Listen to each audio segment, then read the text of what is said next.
Hello students, कैसे हो तुम लोग।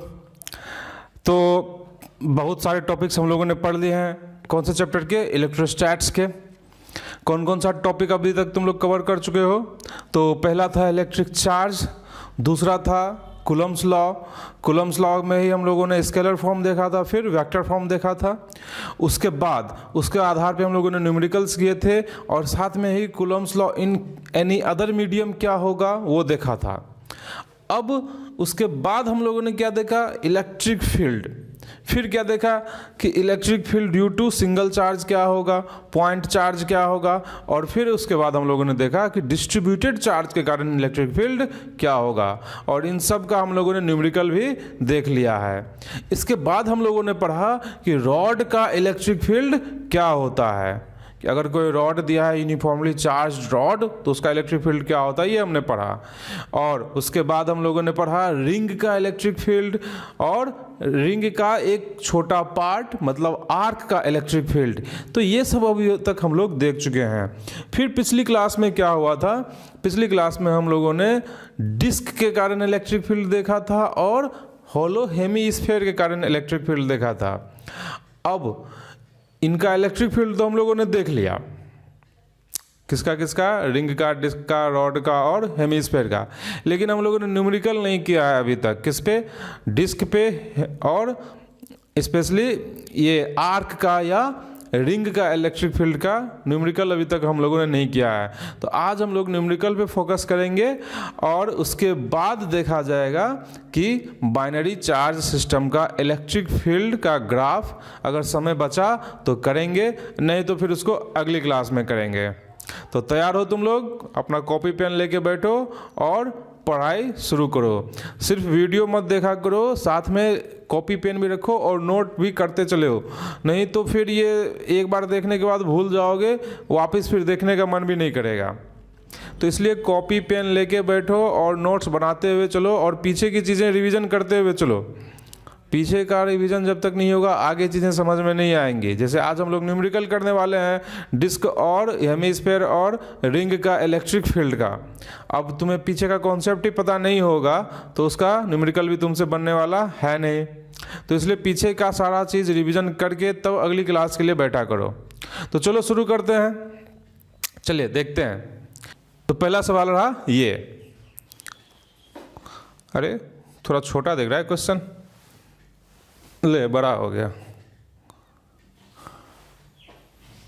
चलो अब इसको तुम क्या करोगे, अभी सॉल्व करोगे वीडियो पॉज करके, और फिर उसके बाद हम इसका सॉल्यूशन कर रहे हैं, ठीक है? चलो सॉल्व करो। चलें तब सॉल्यूशन देखें। तो क्वेश्चन में दिया हुआ है क्या कि ये चार्ज अभी इक्विलिब्रियम में है। तो इक्विलिब्रियम में तो हम कह सकते हैं कि अभी mg, और इस पर जो इलेक्ट्रोस्टैटिक फोर्स लगने वाला होगा कितना हो जाएगा? 2k lambda by r। ये क्या हो गया? अपना इलेक्ट्रिक फील्ड। r की जगह हम क्या लिखेंगे? h। ये तो इलेक्ट्रिक फील्ड हो गया, और चार्ज से मल्टीप्लाई कर देंगे तो क्या हो जाएगा? फोर्स। तो ये दोनों फोर्सेस क्या होंगे? आपस में बराबर होंगे। ये ऊपर कुछ इलेक्ट्रिक फोर्स लग रहा होगा और नीचे mg लग रहा होगा, दोनों क्या होने चाहिए? अभी बराबर होने चाहिए, क्योंकि इक्विलिब्रियम में है। अब हम क्या करेंगे, इसको थोड़ा सा शिफ्ट करके देखेंगे। हमें पता है SHM प्रूव करने के लिए क्या करना होता है? अपने इक्विलिब्रियम पोजीशन से थोड़ा सा शिफ्ट करवाना होता है, और अगर net force restoring force directly proportional to x आ जाए, मतलब डिस्प्लेसमेंट आ जाए, तो पार्टिकल क्या करेगा? SHM करेगा, और फिर उसके बाद हम क्या निकाल सकते हैं? उसका ओमेगा निकाल सकते हैं। तो चलिए, अगर मैं यहां से इसको थोड़ा सा डिस्प्लेसमेंट दे दूं नीचे की तरफ x, तो जैसे ये थोड़ा सा नीचे की तरफ डिस्प्लेस x हो गया, तो अब इस पर जो नेट फोर्स होगा किधर की तरफ होगा? तो हमें पता है जब थोड़ा सा नीचे x लाएंगे तो mg तो लगता ही रहेगा, mg में कोई चेंज नहीं आएगा।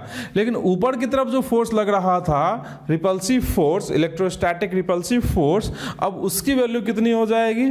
उसकी वैल्यू हो जाएगी 2k लैम्डा बाय, अब h नहीं लिखेंगे बल्कि क्या लिखेंगे? h minus x into Q. ये हो गया Q इंटू इलेक्ट्रिक फील्ड। तो ये तो हो गया ऊपर की तरफ फोर्स। नेट फोर्स क्या होगा? इसमें से हमको क्या करना होगा? घटाना होगा। किसको?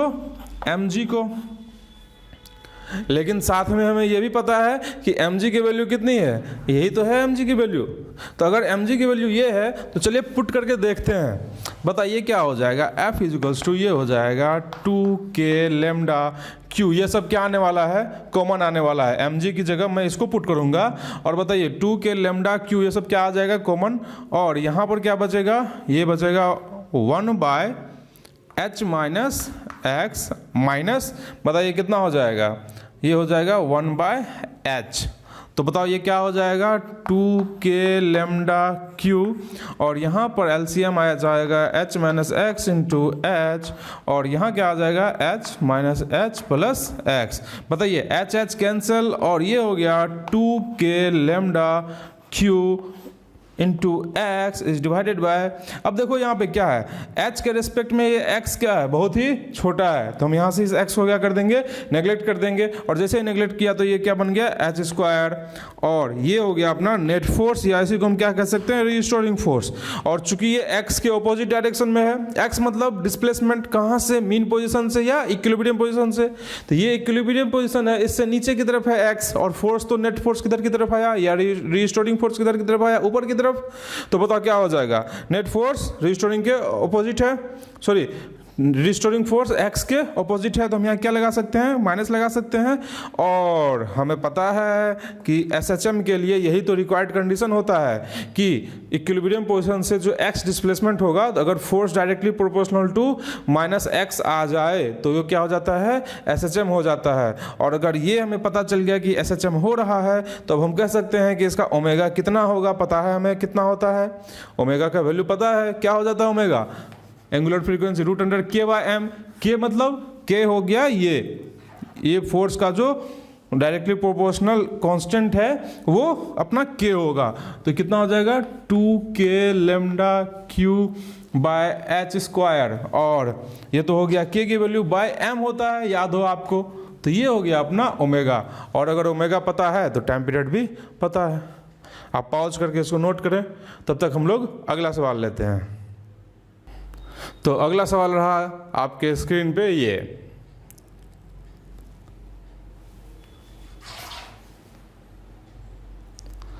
चलो इसको सॉल्व करो वीडियो पॉज करके, फिर हम इसका सॉल्यूशन देखते हैं।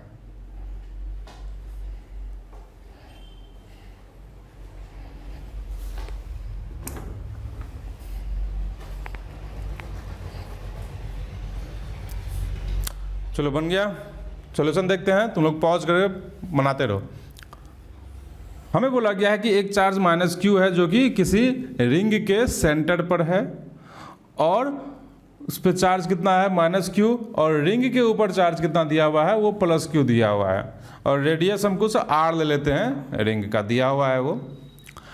अब हमें प्रूव करना है कि अगर इसको मैं स्मॉल डिस्प्लेसमेंट x देता हूँ अलोंग द एक्सिस, तो ये SHM करेगा, और अगर करेगा तो इसका ओमेगा क्या होगा और टाइम पीरियड क्या होगा। तो चलिए देखते हैं, अगर ये यहाँ से x डिस्टेंस आगे मूव कर जाता है, तो अगर ये x डिस्टेंस आगे मूव करता है तो हमें पता है इलेक्ट्रिक फील्ड किधर की तरफ होगा, इस रिंग का वो ऐसा होगा, और चूंकि ये माइनस चार्ज है माइनस क्यू, तो इस पर फोर्स किधर की तरफ लगेगा, पीछे की तरफ, मतलब इलेक्ट्रिक फील्ड के ऑपोजिट डायरेक्शन में। तो सबसे पहले तो इलेक्ट्रिक फील्ड क्या होगा, इलेक्ट्रिक फील्ड का फॉर्मूला होता है KQX by R square plus X square पर पावर कितना 3/2।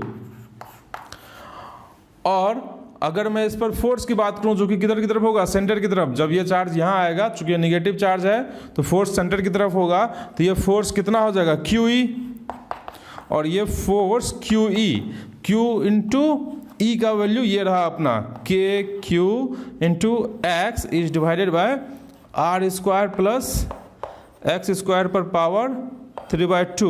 और हमें पता है कि x का जो वैल्यू है वो क्या है, बहुत ही कम है, किसके रेस्पेक्ट में, r के रेस्पेक्ट में। और अगर ऐसी बात है तो हम इस r के रेस्पेक्ट में x को क्या कर सकते हैं, नेग्लेक्ट कर सकते हैं, और इसी को हम रीस्टोरिंग फोर्स भी बोल सकते हैं। क्यों रीस्टोरिंग फोर्स, क्योंकि हमें पता है कि ये जो चार्ज है ये अभी अपने इक्विलिब्रियम पोजीशन पर है, क्योंकि इस पर नेट फोर्स क्या है, 0 है, क्योंकि यहाँ पे इलेक्ट्रिक फील्ड क्या होता है, 0 होता है सेंटर पर। और जब ये यहाँ आया तो इस पर जो फोर्स अब लग रहा है वो किधर की तरफ लग रहा है, सेंटर की तरफ लग रहा है या इक्विलिब्रियम पोजीशन की तरफ लग रहा है, तो इसको हम रीस्टोरिंग फोर्स भी कह सकते हैं। अब रीस्टोरिंग फोर्स हमें दिख रहा है कि x के क्या है, ऑपोजिट है, क्योंकि फोर्स लेफ्ट है और x क्या है, राइट है। तो इस तरह से हम कह सकते हैं कि restoring force directly proportional to x आया। नीचे भी x है, लेकिन हमें पता है कि r के रिस्पेक्ट में x क्या है, बहुत ही छोटा है, तो हम x को क्या कर सकते हैं, नेग्लेक्ट कर सकते हैं। तो चलिए देखते हैं कि रीस्टोरिंग फोर्स कितना हो गया। रीस्टोरिंग फोर्स हो गया यहाँ से KQ into X is divided by R square. ये तो नेग्लेक्ट हो चुका है, पे पावर 3/2, तो बताइए कितना हो जाएगा, ये RQ हो जाएगा। तो ये हो गया अपना रीस्टोरिंग फोर्स। और बताइए तो ओमेगा क्या कह सकते हैं, ओमेगा कह सकते हैं √k/m। तो k कितना हो गया, KQQ/RQ/m, और ये हो गया अपना ओमेगा। और टाइम पीरियड फ्रीक्वेंसी ये तो निकाल ही सकते हैं, अगर ओमेगा आ गया तो टाइम पीरियड क्या होता है 2π/ओमेगा, फ्रीक्वेंसी हो जाता है 1 टाइम पीरियड। तो ये हो गया अपना ओमेगा। इस एंगुलर फ्रीक्वेंसी से ये चार्ज पार्टिकल -q क्या करेगा, SHM करेगा। ठीक है, चलिए अगला सवाल लेते हैं बोर्ड पे। आप पॉज करके इस वीडियो को क्या करें, नोट करें।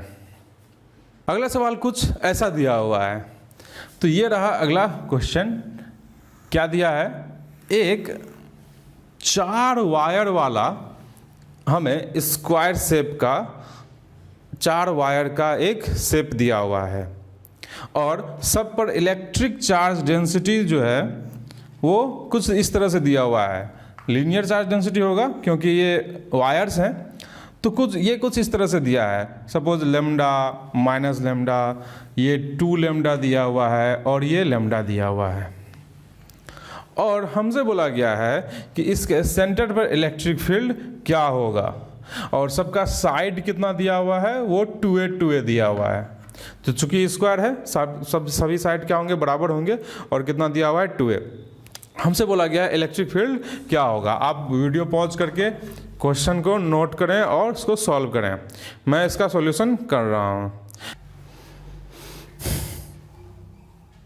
तो चलिए अब हम इसका सॉल्यूशन देखते हैं। उम्मीद करता हूं आपने पॉज करके बनाया होगा क्वेश्चन को। चलो देखते हैं। हमें यहाँ पे 4 वायर दिया है, और उन चारों वायर के कारण एक कॉमन पॉइंट पर इलेक्ट्रिक फील्ड निकालने के लिए बोला गया है। हमें पता है कि किसी भी वायर का इलेक्ट्रिक फील्ड क्या होता है, फॉर्मूला। तो वायर के लिए ये सपोज अगर वायर है और अगर सामने कोई पॉइंट R पे दिया हुआ है, तो इलेक्ट्रिक फील्ड के लिए हम लोग क्या करते हैं, एक होता है उसके वायर के परपेंडिकुलर और एक होता है वायर के पैरेलल। परपेंडिकुलर में फॉर्मूला क्या लगता है, K λ/R sin θ1 plus sin θ2। θ1 θ2 क्या होता है, शायद पता हो, आपको याद हो पिछले क्लासेस का, बताइए। और पैरेलल वाले में क्या हो जाता है केस, वो हो जाता है cos θ2 minus cos θ1 into K λ/R। ये E पैरेलल होता है और ये होता है E परपेंडिकुलर।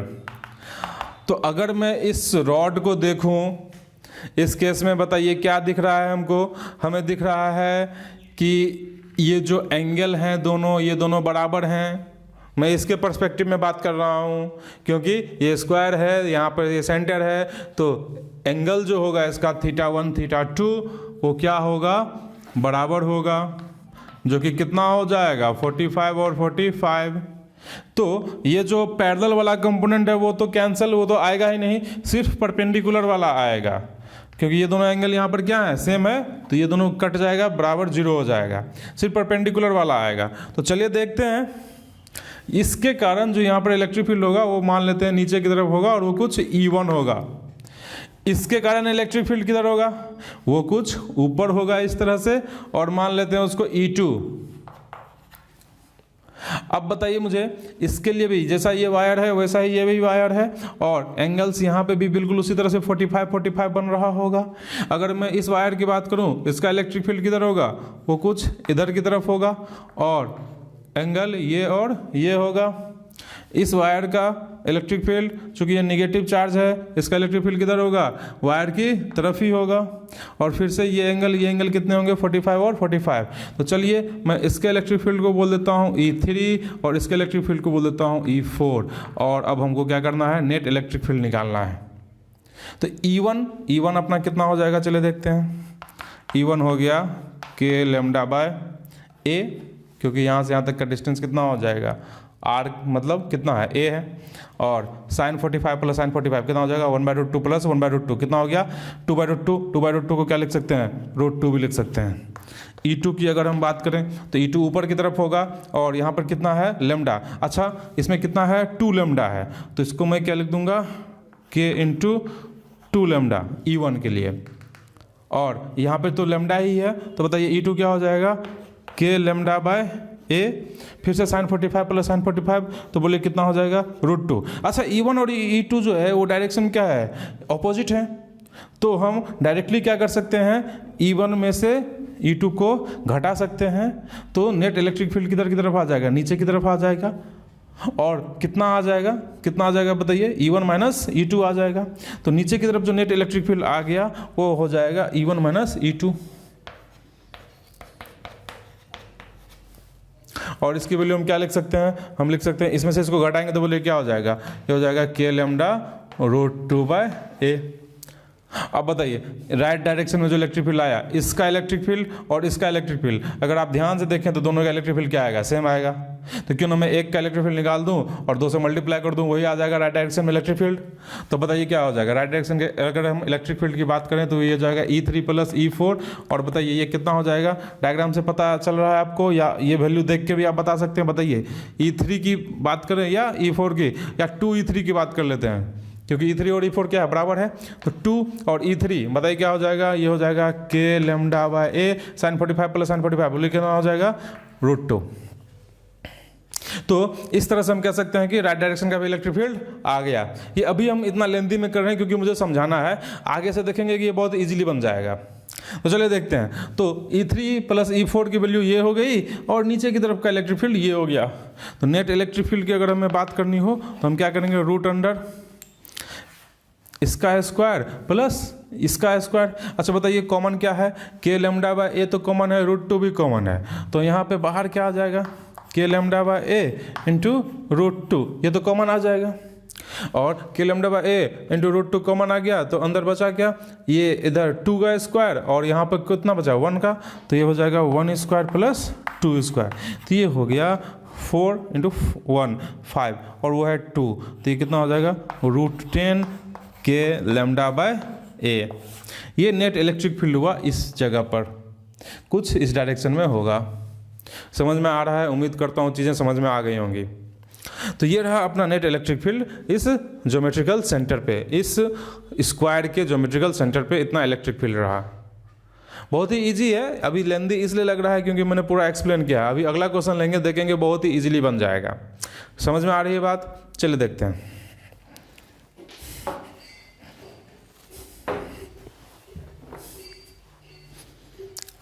नोट कर लें आप इसको।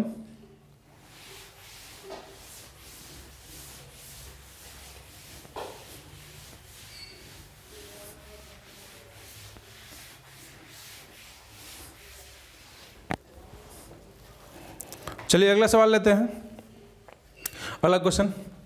तो अगला क्वेश्चन कुछ इस तरह से दिया हुआ है। सपोज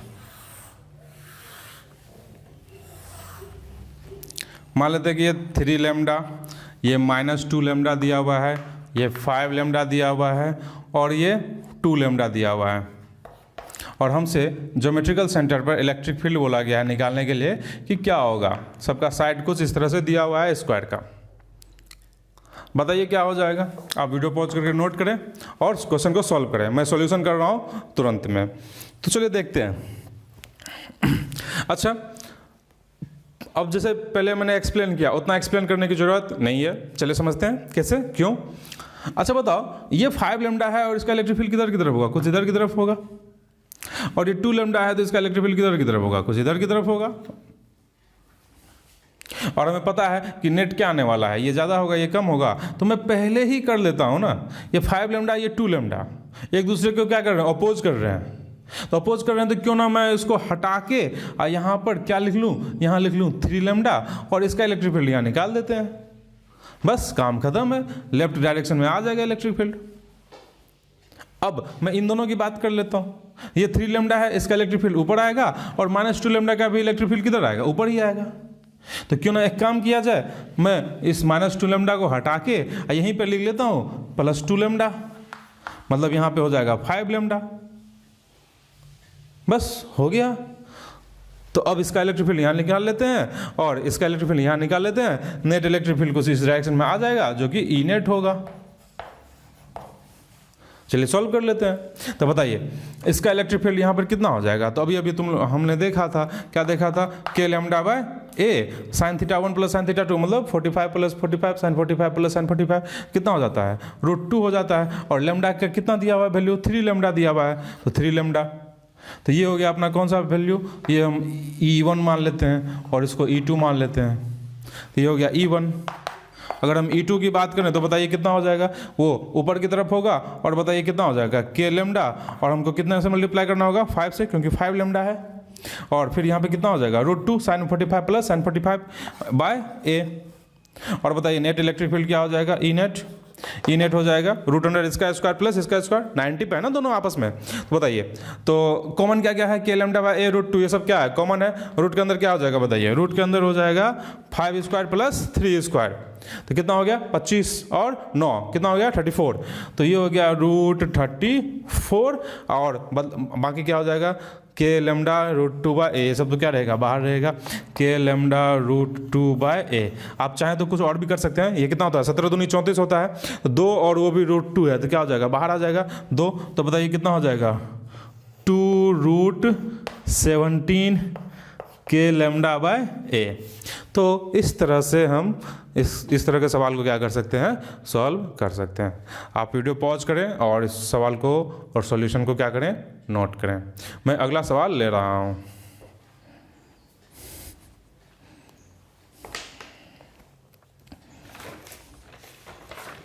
तो अगला सवाल कुछ ऐसा दिया हुआ है।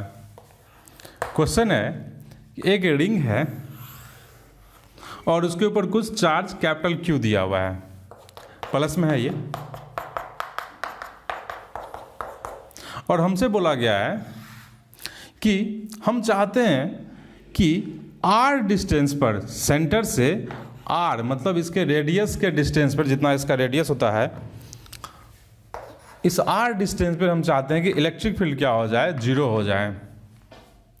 तो उसके लिए हमें सेंटर पर कितना चार्ज रखना पड़ेगा, इस Q की वैल्यू क्या होगी। सिंपल सा सवाल है, आप इसको पॉज करें, 30 सेकेंड्स हैं आपके पास इसको बनाने के लिए। सिंपल है, जल्दी हो जाएगा, जल्दी आप बनाएं इसको, ठीक है। चलिए हम इसका सॉल्यूशन देख रहे हैं, ठीक है। चलो देखते हैं सॉल्यूशन। हमें बोला गया है कि इस जगह पे इलेक्ट्रिक फील्ड 0 होना चाहिए। तो ऑब्वियस सा बात है कि इस पॉजिटिव चार्ज का या रिंग का इलेक्ट्रिक फील्ड किधर की तरफ होगा, राइट डायरेक्शन में होगा। तो इस Q चार्ज का इलेक्ट्रिक फील्ड किधर की तरफ होना चाहिए, लेफ्ट डायरेक्शन में, तब तो नेट फील्ड 0 होगा। तो इसका मतलब इतना तो पक्का है कि ये जो Q चार्ज होगा वो क्या होगा, निगेटिव चार्ज होगा, क्योंकि कैपिटल Q क्या है, पॉजिटिव है। इतना तो पता चल गया कि ये वैल्यू इस Q का निगेटिव होगा। अब वैल्यू कितनी होगी चलिए देख लेते हैं। तो क्या करना है, इसका इलेक्ट्रिक फील्ड और इसका इलेक्ट्रिक फील्ड क्या कर देना है, बराबर कर देना है। तो इसका इलेक्ट्रिक फील्ड कितना होता है, फॉर्मूला होता है KQX, x मतलब यहाँ से यहाँ तक का डिस्टेंस, जो कि अभी फिलहाल कितना दिया हुआ है R, divided by x square plus R square पे पावर 3/2। x का मतलब यहाँ पे कितना दिया हुआ है R, तो R square plus R square पर पावर कितना हो जाएगा 3/2। बराबर हम क्या लिख देंगे, बराबर हम लिख देंगे Q कितना हो गया, Q डिवाइडेड बाय कितना हो गया ये R स्क्वायर। अब इसको सॉल्व कर लेंगे, आंसर आ जाएगा। तो चलिए देखते हैं, के कैंसिल यहाँ से और यहाँ से। अब इसको सॉल्व कर लेते हैं। तो ये कितना हो गया 2R स्क्वायर और ये हो जाएगा QR बाय 2R स्क्वायर। तो ये हो गया 2 पे पावर 3/2 और R स्क्वायर है, तो R स्क्वायर का स्क्वायर 1/2 कैंसिल, RQ हो जाएगा। ये RQ हो गया is equals to Q by R square. तो बताइए ये तो कैंसिल हो गया, ये RR को भी हम क्या कर सकते हैं, कैंसिल कर सकते हैं। तो हम लिख सकते हैं कितना, स्मॉल q चाहिए था ना हमें, तो ये हो जाएगा Q इज डिवाइडेड बाय, ये 2 पे पावर 3/2 है, मतलब कितना हो गया 2 पे पावर 3/2। इसको क्या लिखा जा सकता है, 2√2 लिखा जा सकता है, ठीक है। तो ये इतना आ गया।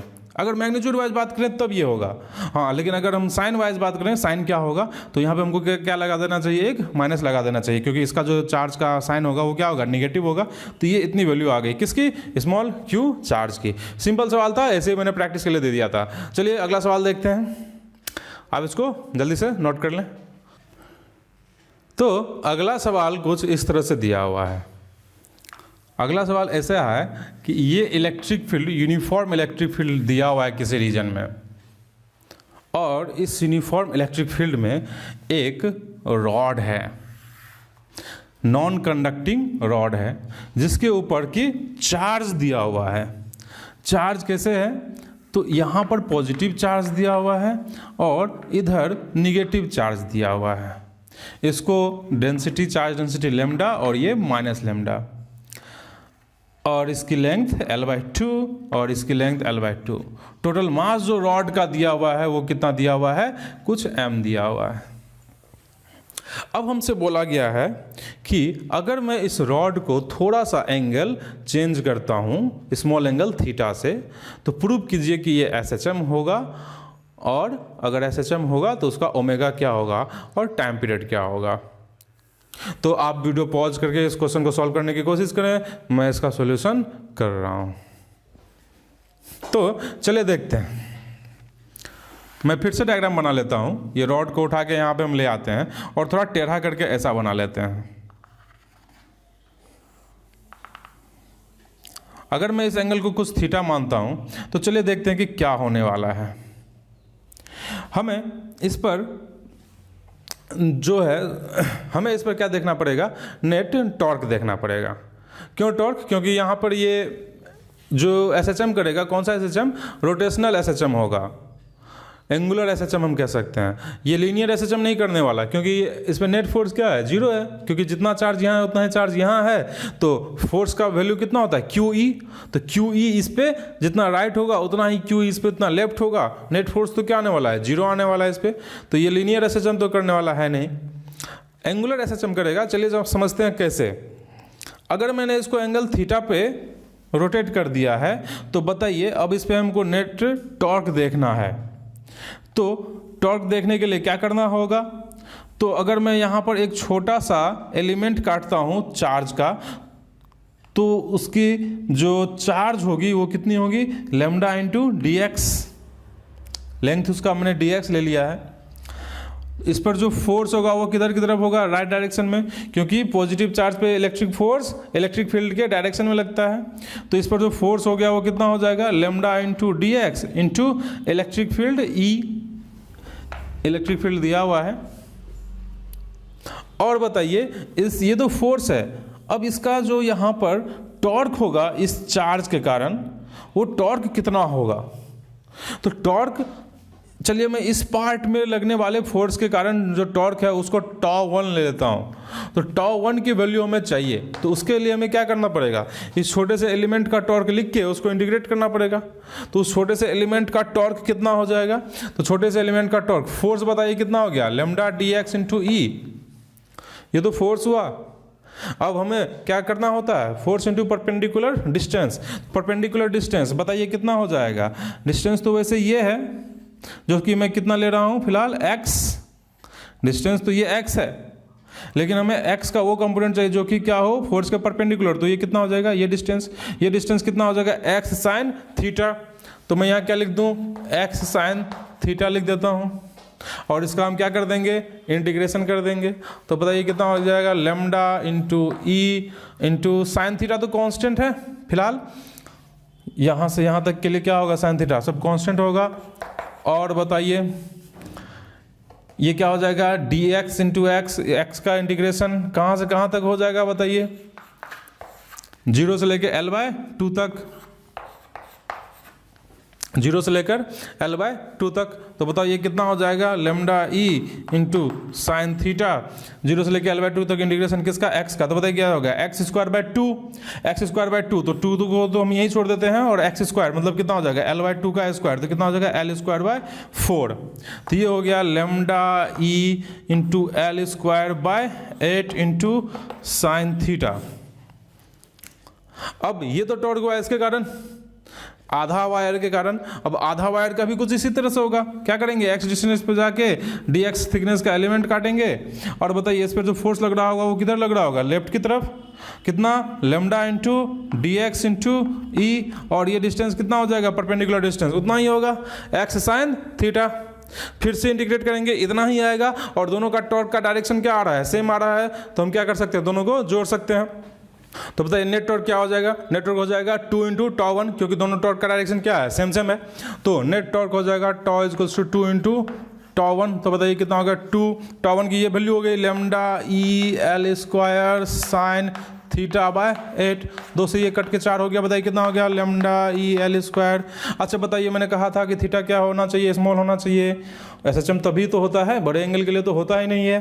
तो बताइए लेमडा ई एल स्क्वायर, यहाँ पे क्या लिख देंगे, थीटा, स्मॉल एंगल है, क्यों थीटा हो गया, क्योंकि स्मॉल एंगल के लिए साइन थीटा और थीटा क्या हो जाते हैं, लगभग बराबर हो जाते हैं, डिवाइडेड बाय 4।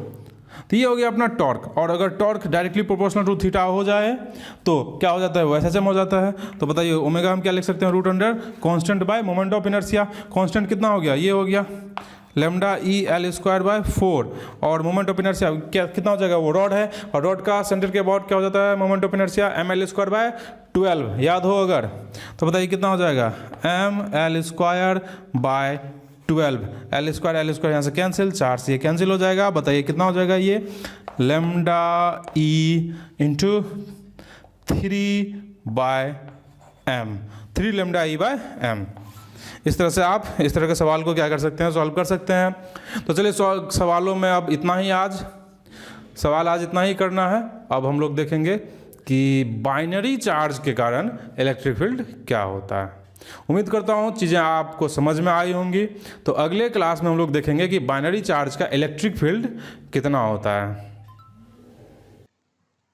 ये रहा आज का होमवर्क, आप इसे घर पे बनाएंगे और अगले क्लास में मैं इसे डिस्कस करूंगा।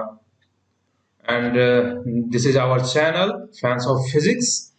So if you find it beneficial, then tell your friends and recommend them to subscribe it. And also you can recommend other students to subscribe this channel, Fans of Physics, for IIT JEE and NEET and other board exams. Thank you.